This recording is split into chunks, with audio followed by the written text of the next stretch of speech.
жарқыраған ақ сәулелі ай күнім менің өзіңсің. Bir жарым ай бұрын бірінші курсқа келген. Міне екінші курсында жүріп жатыр. Тұсаукесерін жасап жатырмыз.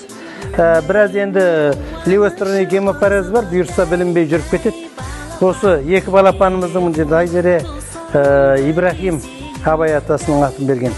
Жолын беріп жүріп кетіңіздер, балалар ауырмасын, ауырған балалар тезірек жазып кетсін. Рахмет Мақсат ағай сізге. Баламды бірінші курста келгенде балам белін ұстай алмайтын, даже отыра алмайтын жөндеп түзу. Осы екінші курста келген кезде Аллаға шүкір балам тұсауын кесіп жатсыз. Рахмет сізге. Ешқандай ананы қинамасын баламен. Жемісіңізді жей беріңіз, өсіп осы жерден балаларды жүргізе беріңіз, балалардың тұсауын кесе беріңіз. Рахмет сізге.